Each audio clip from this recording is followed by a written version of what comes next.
الحمد لله نحمده ونستعينه ونستغفره ونؤمن به ونتوكل عليه ونعوذ بالله من شرور أنفسنا ومن سيئات أعمالنا من يهده الله فلا مضل له ومن يضلله فلا هادي له ونشهد أن لا إله إلا الله وحده لا شريك له ولا نظير له ولا مشير له ولا معين له ولا وزير له ونشهد أن محمدا سيد الرسل وخاتم الأنبياء المبعوث إلى جميع الخلق بشيرا ونذيرا وداعيا إلى الله بإذنه وسراجا منيرا.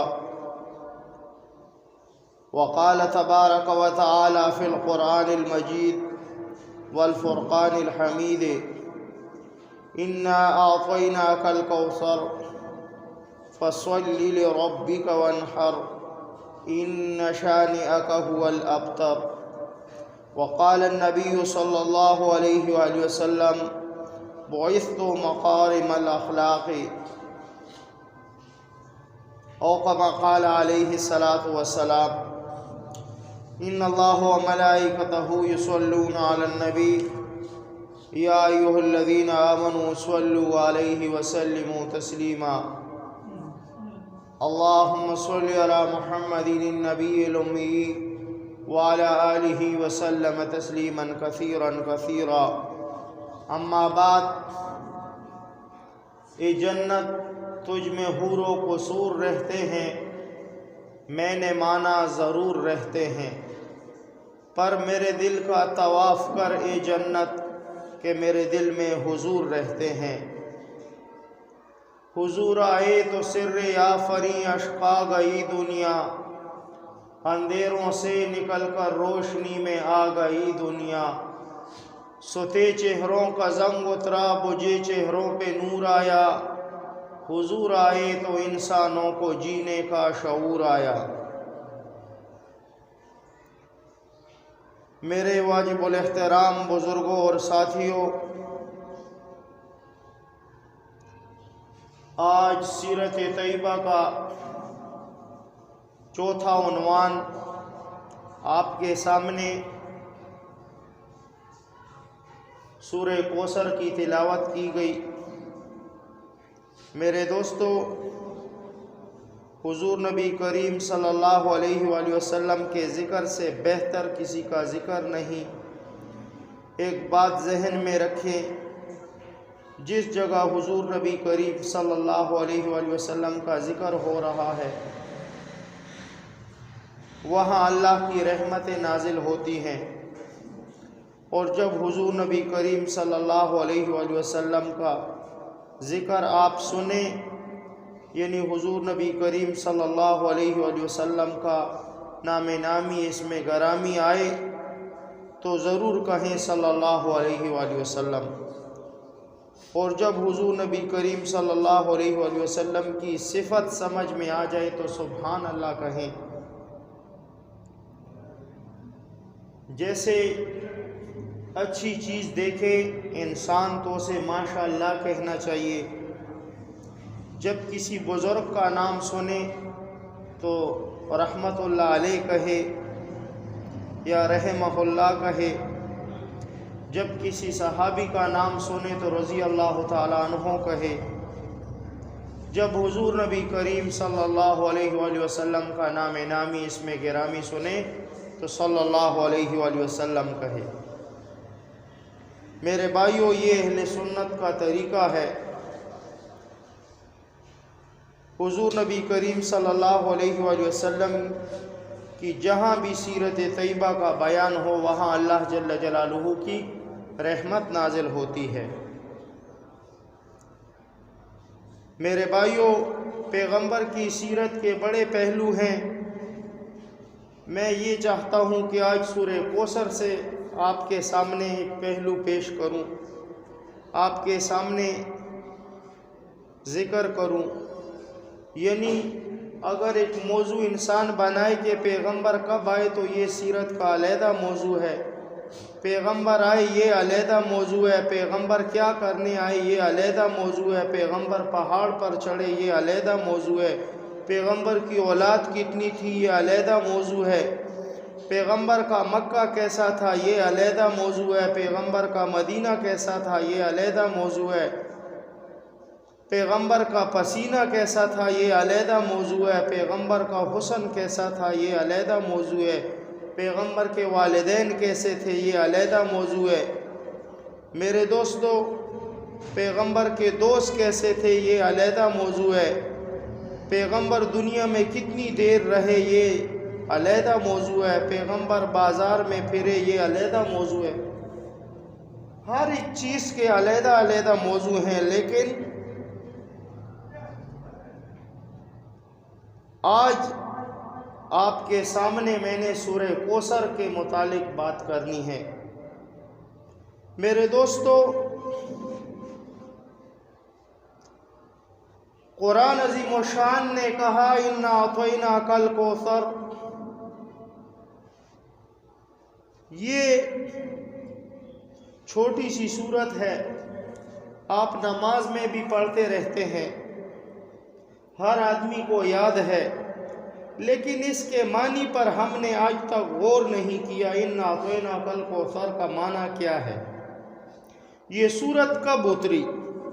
میرے دوستو، اس سورت کے بارے میں اختلاف ہے علماء کا کہ یہ مکہ مکرمہ میں اتری ہے۔ یہ سورت اس وقت اتری تھی جب حضور نبی کریم صلی اللہ علیہ وآلہ وسلم کے تیسرے صاحبزادے بیمار تھے، حضرت ابراہیم رضی اللہ تعالیٰ عنہ، اور بیماری کے بعد فوت ہو گئے۔ حضور نبی کریم صلی اللہ علیہ وآلہ وسلم کو اللہ تعالیٰ نے 3 صاحبزادے عطا فرمائے تھے، 4 صاحبزادی عطا فرمائی تھی۔ پہلا بیٹا تھا قاسم رضی اللہ تعالیٰ عنہ، دوسرا تھا طائر رضی اللہ تعالیٰ عنہ، تیسرا ابراہیم رضی اللہ تعالیٰ عنہ۔ قاسم فوت ہو گئے، طائر بھی فوت ہو گئے، ابراہیم رضی اللہ تعالیٰ عنہ اللہ جل جلالہ نے عطا فرمایا۔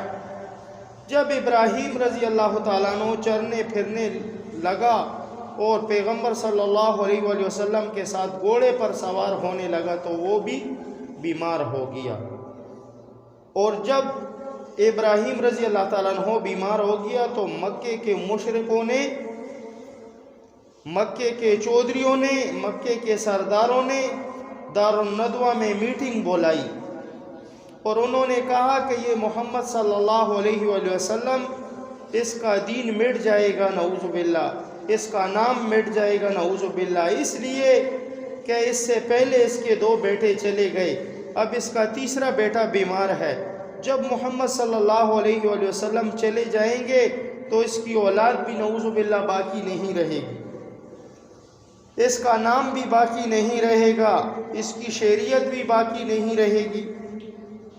تیسرا بیٹا حضرت ابراہیم رضی اللہ تعالیٰ عنہ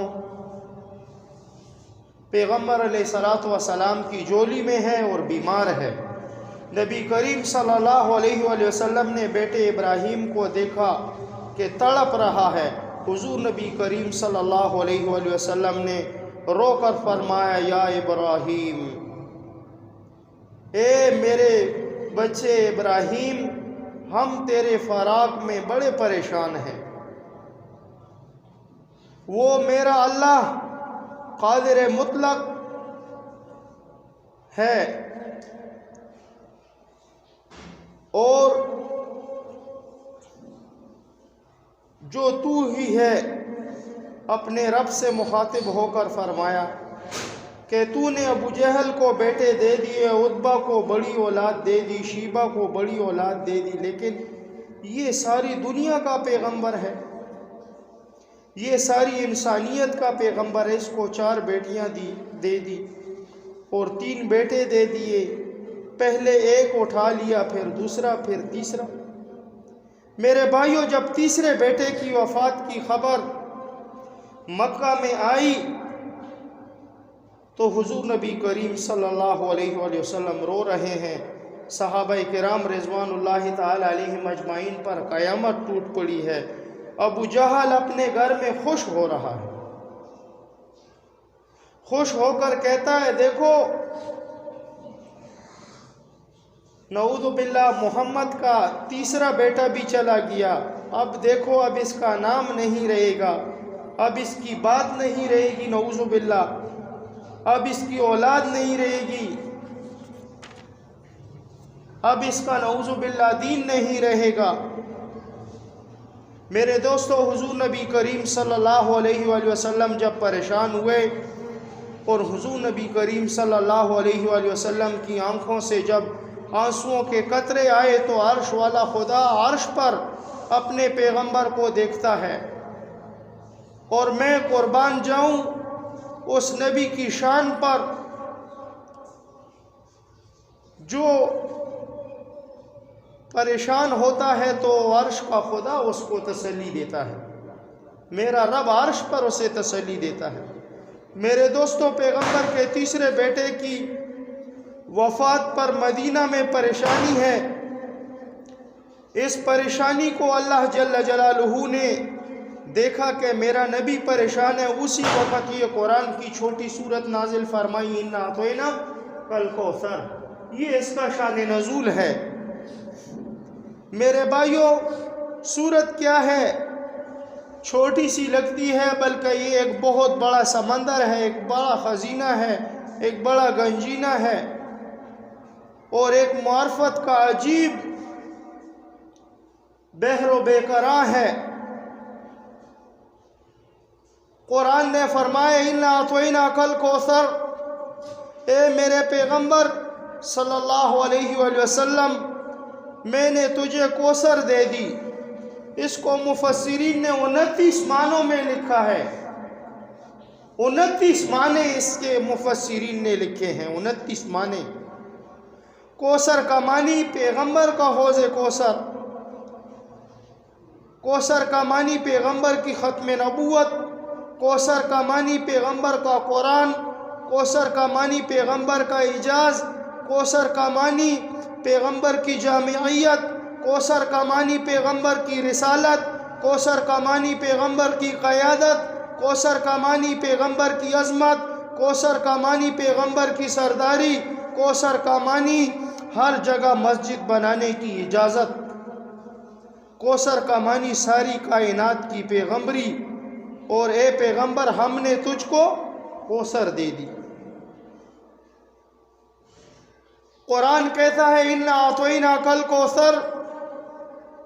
مولانا ابوالکلام آزاد رحمہ اللہ نے فرمایا کہ کسی نے کہا کہ کوثر سے مراد حوض کوثر ہے، لیکن مولانا ابوالکلام آزاد رحمہ اللہ فرمایا کرتے تھے کہ حوض کوثر نہیں، بلکہ کوثر کا معنی ہر چیز کی اچھائی، کوثر کا معنی ہر چیز کی بھلائی، کوثر کا معنی جو دنیا میں اچھائی ہے، جو دنیا میں بھلائی ہے، جو دنیا میں نیکی ہے، جو دنیا میں کمال ہے، جو دنیا میں عظمت ہے، جو دنیا میں رفعت ہے، جو دنیا میں بلندی ہے۔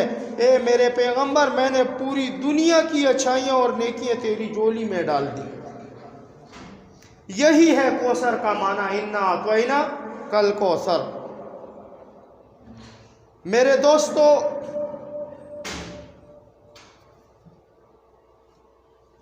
اِنَّا أَعْطَيْنَاكَ الْكَوْثَرَ، اے میرے پیغمبر ہم نے تجھے کوثر دے دی، اور اس کے بعد فرمایا فَصَلِّ لِرَبِّكَ وَانْحَرْ، پس نماز پڑھ خدا کے لیے اور قربانی کر خدا کے لیے، اور آگے فرمایا اِنَّ شَانِئَكَ هُوَ الْأَبْتَرُ، اے میرے پیغمبر تیرا جو دشمن ہے یہ ابتر ہے۔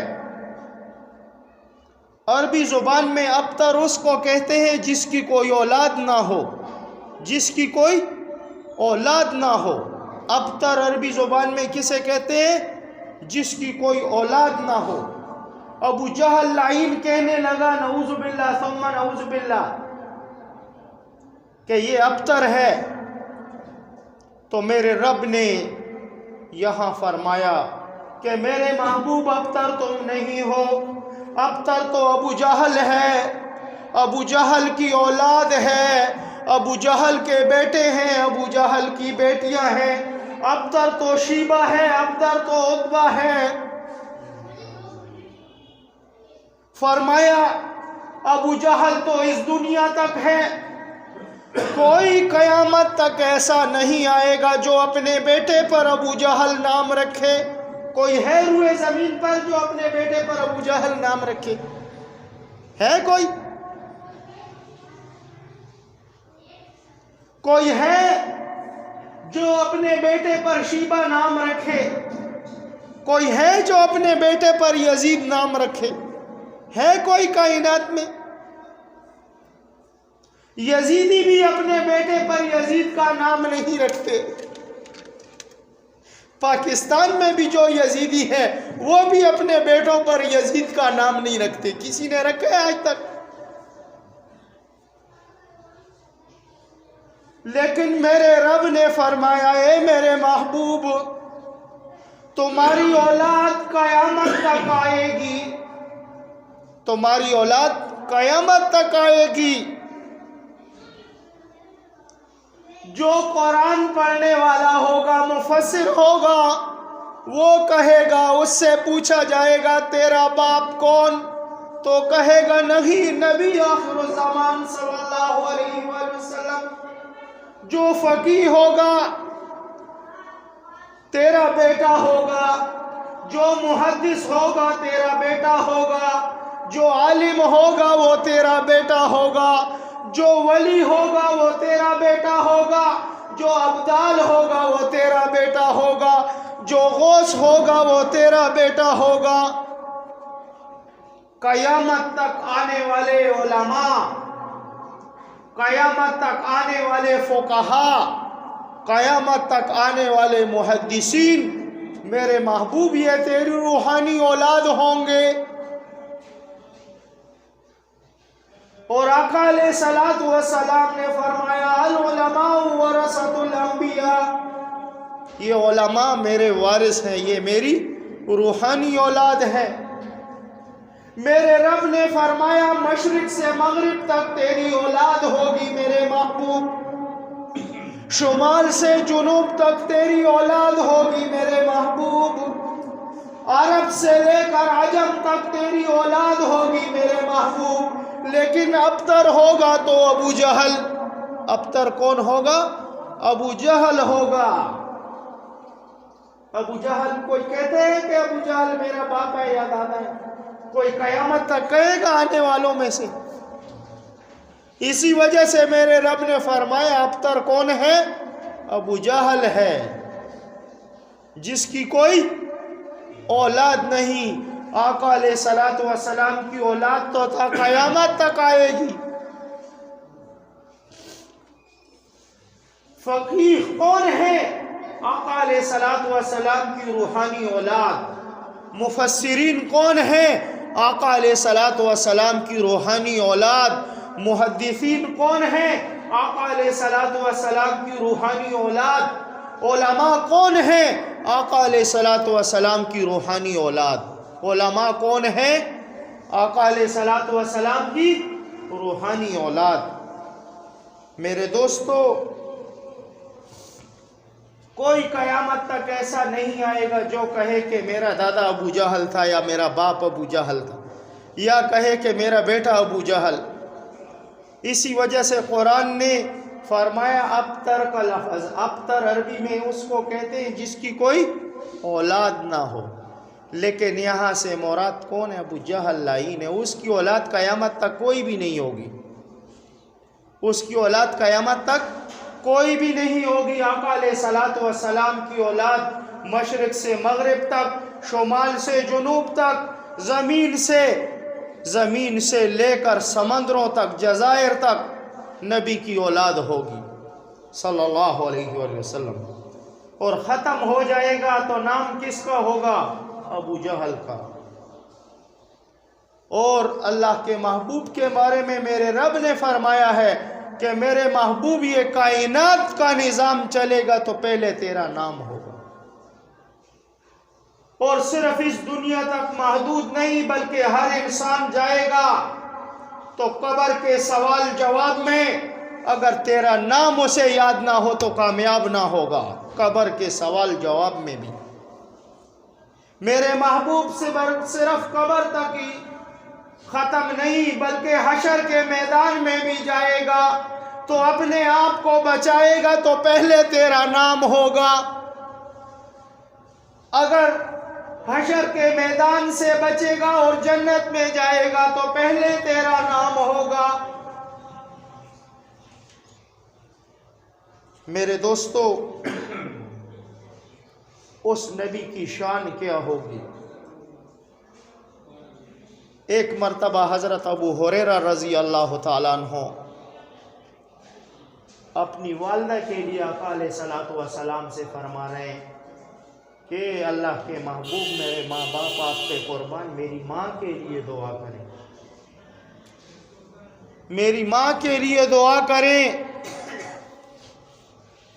اور ابو ہریرہ رضی اللہ تعالیٰ عنہ نے یہ الفاظ کہنے تھے، آقا علیہ الصلوۃ والسلام نے جب ہاتھ اٹھائے تو ابو ہریرہ رضی اللہ تعالیٰ عنہ اپنے گھر کی طرف دوڑے، اور ایسے دوڑے راستے میں ایک ملا، کہا ابو ہریرہ کیوں دوڑ رہے ہو؟ ابو ہریرہ دوڑ کیوں لگا رہے ہو؟ کہا دوڑ اس وجہ سے رہا ہوں، آج دیکھتا ہوں کہ رحمت للعالمین کی دعا پہلے پہنچتی ہے میرے گھر میں یا میں پہلے پہنچتا ہوں؟ کیا فرمایا؟ کہا دعا پہلے پہنچتی ہے یا میں پہلے پہنچتا ہوں؟ جب دروازے پر اپنے پہنچے اور دستک دی تو دروازہ نہیں کھلا۔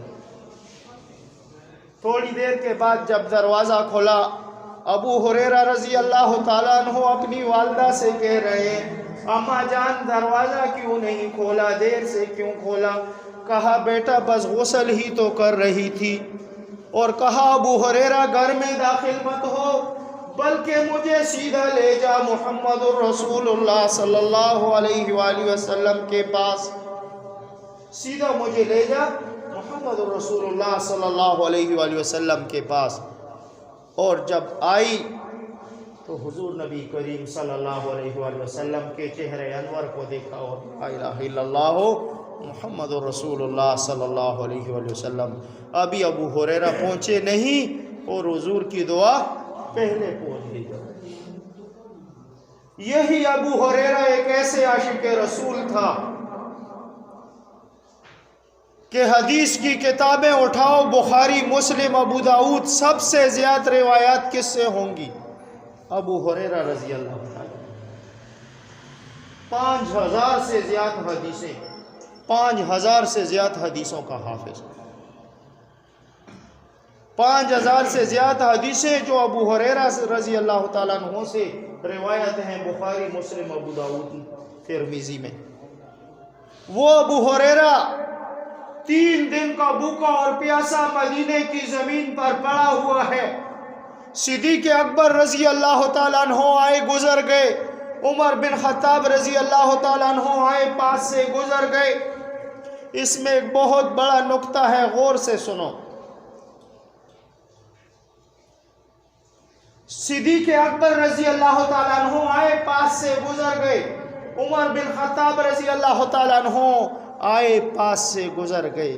جب محمد رسول اللہ صلی اللہ علیہ وآلہ وسلم آئے تو ابو ہریرہ کو ہاتھ دیا اور کہا ابو ہریرہ لیٹے ہوئے ہو؟ تو اشارے سے کہہ رہے ہیں انگلی کے، اللہ کے محبوب 3 دن کا بھوکا اور پیاسا ہوں، 3 دن کا بھوکا اور پیاسا ہوں۔ آقا علیہ الصلوۃ والسلام نے اپنے مبارک ہاتھ سے انہیں پکڑا اور سیدھا اپنے گھر لے گئے۔ اور اماں عائشہ صدیقہ سلام اللہ علیہا سے فرمایا کہ عائشہ گھر میں کچھ کھانے کا ہے؟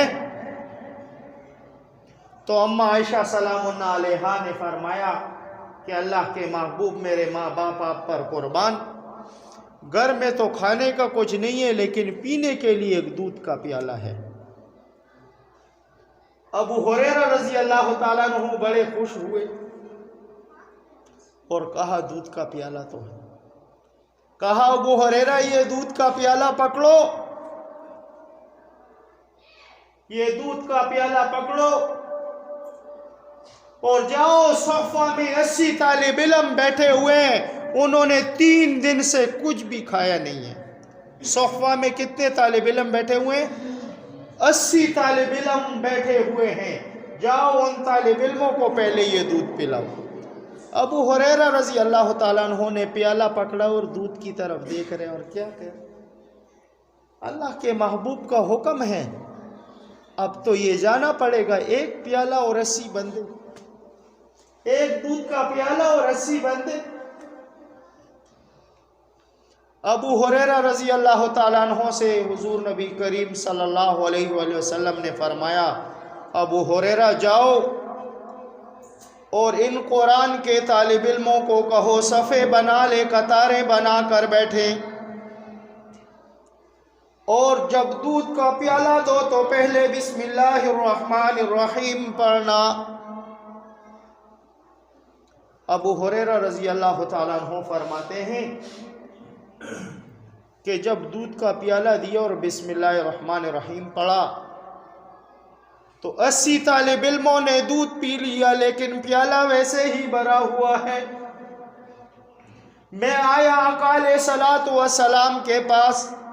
آقا علیہ الصلوۃ والسلام نے فرمایا, ابو ہریرہ تم بھی پیو. میں نے جی بھر کے پیا. آقا علیہ الصلوۃ والسلام نے کہا, ابو ہریرہ پھر پیو. کہا میں نے اور بھی پیا. پھر کہا, ابو ہریرہ اور پیو. میں نے اور بھی پیا. پھر فرمایا, ابو ہریرہ اور پیو. میں نے اور بھی پیا. 3 مرتبہ میں نے پیا. پوری زندگی میں نے اتنی پیٹ بھر کر کہیں کچھ کھایا پیا نہیں تھا جتنا اس دن پیا, کیونکہ یہ دودھ تو غذائیت دیتا ہے کھانے کی بھی. فرمایا اتنا پیٹ بھر کے کبھی میں نے کھایا پیا نہیں. اور جب میرا بالکل جی بھر گیا تو آقا علیہ الصلوۃ والسلام نے کہا, ابو ہریرہ پیالہ دے دو. جب آقا علیہ الصلوۃ والسلام نے اپنے شفتین کے مبارک ہونٹ لگائے, جن کو قرآن نے شفتین سے ذکر فرمایا, جب اپنے ہونٹ مبارک لگائے اور دودھ پیا, ابو ہریرہ رضی اللہ تعالیٰ عنہ فرماتے ہیں, قسم ہے اس ذات کی جس نے مجھے پیدا فرمایا, اگر آقا علیہ الصلوۃ والسلام اس پیالے کو منہ سے نہ لگاتے تو قیامت تک یہ دودھ ختم نہ ہوتا. قیامت تک یہ دودھ ختم نہ ہوتا. قیامت تک یہ دودھ ختم نہ ہوتا فرمایا. یہ صحیح روایات ہے. امام ترمذی رحمہ اللہ نے بھی نقل کی اور تاریخ کی کتابوں نے بھی نقل کی, صحیح روایت. پھر دیکھو آقا علیہ الصلوۃ والسلام کیسے اللہ جل جلالہ کے عظیم محبوب ہیں, کیسے سردار الانبیاء ہیں اور امام الانبیاء, کہ کھانے کا موقع ایک چھوٹی سی کٹوی اور مجمع 200 سے بھی زیادہ, مجمع 200 سے بھی زیادہ, اور اپنے لبان مبارک ڈالے. 200 صحابہ نے کھانا کھا لیا, 200 سے زیادہ نے, لیکن کھانے میں کچھ کمی واقعہ نہ ہو. کھانے میں کچھ کمی واقعہ نہ ہو. ہمیں تو اللہ نے وہ اپنا محبوب عطا فرمایا جو کڑوے کنویں میں تھوکے تو وہ شہد سے زیادہ میٹھا ہو جائے, جس کے ہاتھ صحابیہ کی روٹی کو لگ جائے تو ساری روٹیاں پک جائے, لیکن اس روٹی سے پھر بھی پانی کے قطرے ٹپکے. ساری روٹیاں پک جائیں اور اس روٹی سے پھر بھی پانی کے قطرے ٹپکے. ہمیں تو اللہ نے وہ اپنا محبوب عطا فرمایا ہے جس کی انگلی کے اشارے سے چاند آقا علیہ الصلوۃ والسلام کی جولی میں آ جاتا ہے 2 ٹکڑے ہو کر. ہمیں تو اللہ نے وہ محبوب اپنا عطا فرمایا ہے کہ جو پتھروں کی طرف اشارہ کرتا ہے تو پتھر بھی اس کا کلمہ پڑھنے لگ جاتے ہیں. ہمیں تو اللہ نے وہ محبوب عطا فرمایا ہے جس کھجور کے تنے کے پاس اللہ کا محبوب خطبہ دیتا ہے، وہ کھجور کا تنا بھی رو کر اللہ کے محبوب کو بلاتا ہے۔ ہمیں تو اللہ نے وہ محبوب عطا فرمایا ہے، وہ رحمت والی ذات عطا فرمائی ہے کہ اونٹ کا مالک اونٹ پر ظلم کرتا ہے تو وہ اونٹ بھی آقا علیہ السلام کے دربار رسالت میں آتا ہے اور فریاد کرتا ہے، اللہ کے محبوب یہ مالک مجھے چارہ کم کھلاتا ہے اور مجھ سے کام زیادہ لیتا ہے۔ وہ اونٹ بھی آ کر اللہ کے محبوب میں دربار رسالت میں اپنی شکایت لے کر آتا ہے۔ ہمیں تو اللہ نے وہ اپنا محبوب عطا فرمایا ہے کہ گائے بھی آتی ہے اور کیا کہتی ہے اللہ کے محبوب، مجھے میرے رب نے سواری کے لیے پیدا نہیں کیا، یہ شخص دیکھو مجھ سے دودھ کا فائدہ تو لیتا مجھ پر سواریاں کرتا ہے یہ شخص۔ وہ گائے اس شخص سے بولی کہ میں سواری کے لیے پیدا نہیں ہوئی۔ اندازہ لگاؤ اللہ نے کیسا محبوب عطا فرمایا۔ میرے محبوب کی انگلی اگر سورج کی طرف اٹھتی ہے تو سورج بھی دوبارہ واپسی آ جاتا ہے اور نماز عصر کا وقت دور آتا ہے۔ میرے دوستو، اللہ جل جلالہ نے آقا علیہ السلام کی یہ عظیم امت میں ہمیں پیدا فرمایا، لیکن کاش کہ حضور نبی کریم صلی اللہ علیہ وآلہ وسلم کی زندگی کو مسلمان دیکھتا اور اس طریقے پر چلتا۔ اگر تمام مسلمان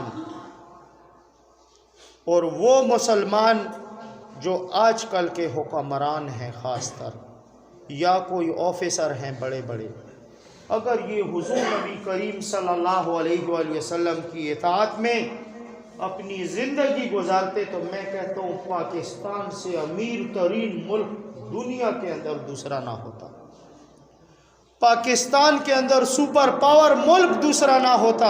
اگر نہیں ہے تو تم دیکھو نبی کی سنت، وہ جن کو لوگ کہتے تھے یہ دہشت گرد اور یہ داڑھیوں والے ہیں، بتاؤ سپر پاور کو انہوں نے بگایا یا نہیں بگایا؟ جس کا نام سن کر پاکستانی حکمرانوں کی شلوار بھر جاتی تھی پہانے کی، ان کو ان داڑھیوں والوں نے نہیں بگایا۔ ان داڑھیوں والوں کی طاقت لوگ تو مذاق اڑاتے ہیں، لیکن کاش کہ تم افغانستان میں ہوتے اور تمہیں پتا ہوتا کہ ان پگڑی والوں اور ان داڑھی والوں کی طاقت کیا ہے۔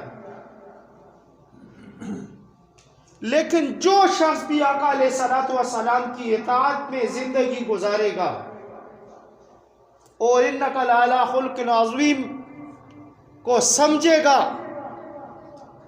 تو اللہ جل جلالہ کی طرف سے اس دنیا میں بھی اس پر انوارات اور رحمتیں ہوں گی، اور قبر میں بھی اور قیامت کے دن بھی۔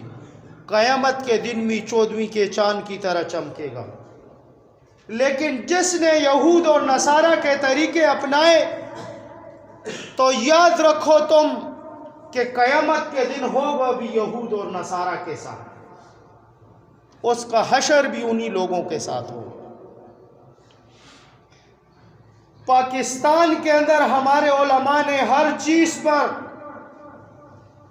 تمام حکومتی اداروں کے ساتھ کمپرومائز کیا ہے، لیکن واحد ختم نبوت کا مسئلہ ہے کہ اس پر بالکل گنجائش نہیں ہے، نہ دنیا میں نہ قیامت تک ہوگی، نہ قیامت تک ہوگی ختم نبوت میں گنجائش۔ کیوں؟ میرے دوستو، جس کی زلفوں کی گواہی قرآن دے،